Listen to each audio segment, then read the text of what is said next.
Pembahasan yang pertama yaitu mengenai konsep, definisi, dan fungsi konstitusi dalam kehidupan berbangsa negara Indonesia. Yang pertama, dari segi konsep etimologis, konstitusi itu dikenal dengan bahasa yang berbeda, yang tentunya juga di banyak negara. Pada konstitusiar, constitutio, constitution, konstitusi, verfassung, dan masyruiyah, yang secara umum berarti menerapkan, membentuk, dan menyusun suatu negara. Konstitusi sendiri memiliki dua definisi, yaitu dalam arti sempit dan arti luas, yang intinya itu adalah seperangkat aturan atau hukum yang berisi ketentuan tentang bagaimana suatu pemerintah diatur dan dijalankan. Konstitusi mempunyai materi muatan tentang organisasi negara, HAM, prosedur yang mengubah undang-undang dasar, kadang-kadang juga berisi larangan untuk mengubah sifat tertentu dari undang-undang dasar, berisi cita-cita rakyat, dan asas-asas ideologi bernegara. Oleh Taib dan Hamidi pada 1999 disebutkan fungsi konstitusi itu untuk membatasi kekuasaan pemerintah, sedangkan oleh Asti Prianto pada tahun 2009 disebutkan fungsi konstitusi itu untuk landasan konstitusionalisme, sehingga dapat dikatakan fungsi konstitusi itu sekarang ada 4, yaitu membatasi kekuasaan penguasa, memberi rangka dasar hukum bagi perubahan masyarakat yang dicita-citakan, memberi landasan penyelenggaraan negara menurut sistem ketatanegaraan yang dijunjung tinggi oleh seluruh warga negara, dan yang terakhir menjamin hak asasi warga negara. Selanjutnya, saya akan menjelaskan mengenai sumber historis, sosiologis, dan politik konstitusi dalam kehidupan berbangsa negara Indonesia. Menurut Hobbes, manusia pada status naturalis bagaikan serigala, hingga timbul adagium homo homini lupus, atau man is a wolf to his fellow man. Artinya, yang kuat mengalahkan yang lemah. Lalu timbul pandangan belum omnium contra omnes. Artinya, perang semua lawan semua. Hidup dalam suasana demikian pada akhirnya menyadarkan manusia untuk membuat perjanjian antara sesama manusia yang dikenal dengan factum unionis. Selanjutnya, timbul perjanjian masyarakat menyerahkan kekuasaannya kepada penguasa untuk menjaga perjanjian rakyat yang dikenal dengan istilah factum subjectionis. Aturan-aturan dasar dalam Undang-Undang Dasar Negara Republik Indonesia tahun 1945 tersebut merupakan bukti adanya pembatasan kekuasaan pemerintahan di Indonesia. Konstitusi dapat berupa dasar hukum tertulis yang lazim disebut dengan Undang-Undang Dasar dan dapat pula tidak tertulis. Tidak semua negara memiliki konstitusi tertulis atau undang-undang dasar, maka konstitusi lebih tepat diartikan sebagai seperangkat peraturan tertulis dan tidak tertulis yang bertujuan membangun kewajiban-kewajiban, kekuasaan-kekuasaan, dan fungsi-fungsi dari berbagai institusi pemerintah, meregulasi hubungan antara mereka, dan mendefinisikan hubungan antara negara dan warga negara atau individu. Pokok bahasan yang ketiga yaitu tentang dinamika konstitusi di Indonesia.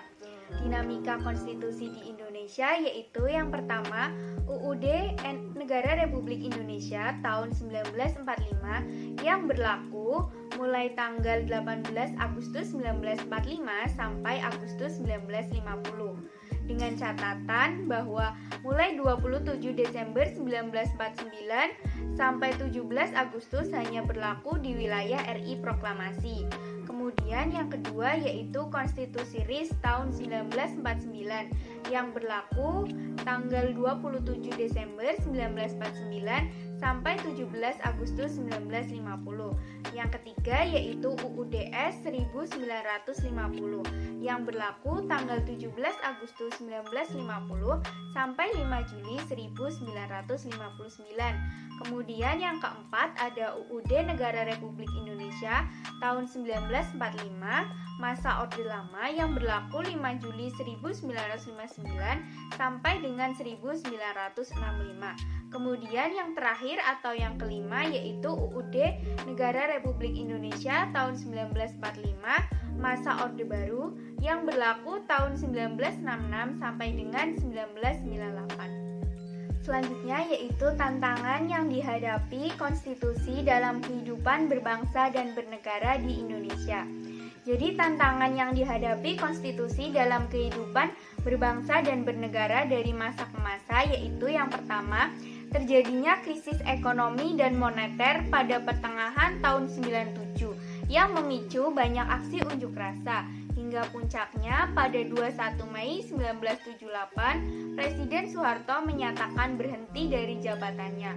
Kemudian yang kedua, pada awal era reformasi tahun 98 muncul berbagai tuntutan seperti mengamandemen UUD 1945, menghapus doktrin dui fungsi ABRI, menegakkan supremasi hukum, penghormatan HAM, pemberantasan KKN, melakukan desentralisasi dan hubungan yang adil antara pusat dan daerah, kemudian mewujudkan kebebasan pers dan kehidupan demokrasi.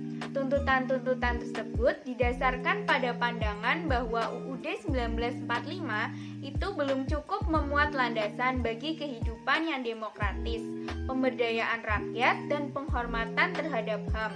Selain itu, pada batang tubuh UUD 1945 terdapat pasal-pasal yang dapat menimbulkan multitafsir dan membuka peluang bagi penyelenggaraan negara yang otoriter, sentralistik, tertutup, dan berpotensi menimbulkan tindakan KKN yang dapat memicu kemerosotan kehidupan nasional. Sehingga dilakukan perubahan UUD 1945 secara bertahap dan sistematis oleh MPR hasil pemilu tahun 1999 sesuai dengan kewenangannya yang diatur dalam pasal 37, dilaksanakan dalam 4 tahap, yaitu yang pertama pada sidang umum MPR tahun 99, kemudian perubahan kedua pada sidang tahunan MPR tahun 2000, kemudian yang ketiga pada sidang tahunan MPR 2001 dan yang keempat pada sidang tahunan MPR 2002. Perubahan yang dilakukan tersebut itu dilakukan menyesuaikan dengan tuntutan dan tantangan yang dihadapi pada masa-masa tersebut. Baik, untuk penjelasan berikutnya adalah mengenai nilai-nilai konstitusi dalam berbangsa dan bernegara. Jadi, konstitusi memiliki beberapa nilai-nilai sesuai dengan bagaimana konstitusi tersebut diberlakukan. Yang pertama adalah nilai normatif. Nilai normatif adalah suatu konstitusi yang resmi diterima oleh suatu bangsa, dan bagi mereka nilai konstitusi ini tidak hanya berlaku dalam arti hukum secara legal, tetapi juga nyata berlaku dalam masyarakat dalam arti berlaku efektif dan dilaksanakan secara murni dan juga penuh dengan konsekuensi. Dalam sumber lain juga disampaikan bahwa suatu konstitusi bisa dikatakan memiliki nilai normatif apabila konstitusi tersebut tidak hanya tertulis dalam hukum, melainkan juga dilakukan dan diterapkan oleh seluruh masyarakat dan juga ditaati. Nah, untuk nilai normatif sendiri, beberapa contohnya ialah pasal 1 Undang-Undang Dasar 1945 dari ayat 1 sampai ayat 3. Yang berbunyi, untuk ayat 1, negara Indonesia ialah negara kesatuan yang berbentuk republik. Kemudian ayat 2, kedaulatan berada di tangan rakyat dan dilaksanakan menurut Undang-Undang Dasar. Dan ayat 3, negara Indonesia adalah negara hukum. Nah, kemudian untuk nilai konstitusi yang berikutnya ialah nilai nominal.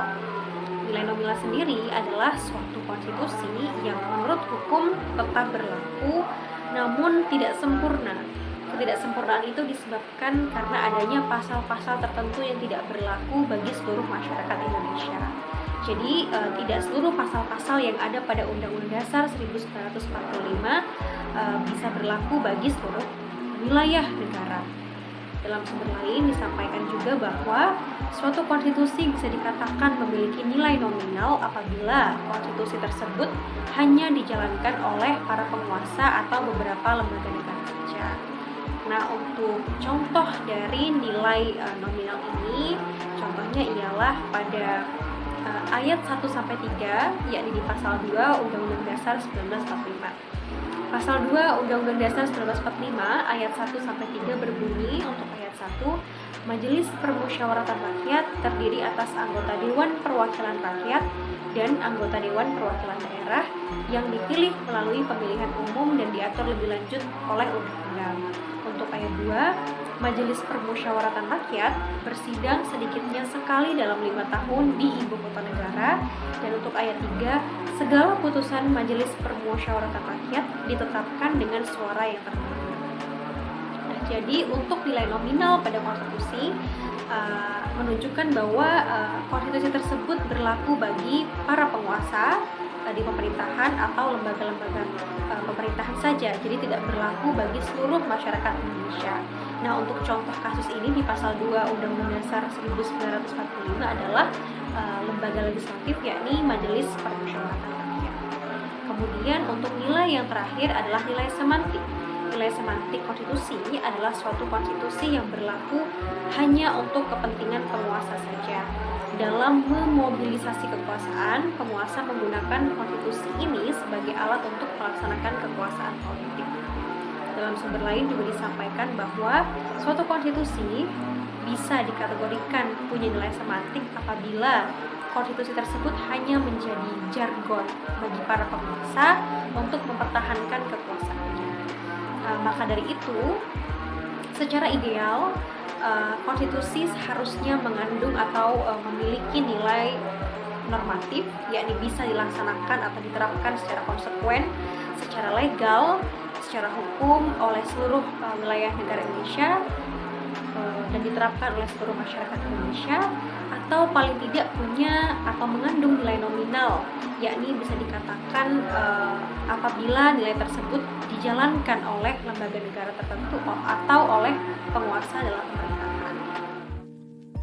Nah, selanjutnya yaitu esensi dan urgensi konstitusi dalam kehidupan berbangsa dan bernegara. Yang pertama, konstitusi dalam bahasa Perancis adalah constituer, yang berarti membentuk atau pembentukan. Maksudnya, konstitusi menjadi dasar pembentukan suatu negara, sehingga tanpa konstitusi, negara tidak mungkin akan terbentuk. Yang kedua, dalam bahasa Indonesia, konstitusi diartikan sebagai undang-undang dasar yang memiliki kedudukan sebagai hukum tertinggi dan hukum dasar suatu negara. Kemudian yang ketiga, konstitusi merupakan jaminan yang paling efektif dalam menjaga agar kekuasaan yang ada di dalam suatu negara tidak salah digunakan, serta hak asasi manusia suatu negara tidak dilanggar. Yang keempat, konstitusi sebagai pemberi pegangan dan pemberi batasan sekaligus tentang bagaimana kekuasaan di dalam suatu negara harus dijalankan. Kemudian yang kelima, konstitusi mempunyai kedudukan atau derajat supremasi dalam suatu negara. Yang dimaksud dengan supremasi konstitusi adalah konstitusi mempunyai kedudukan tertinggi dalam tata tertib suatu negara.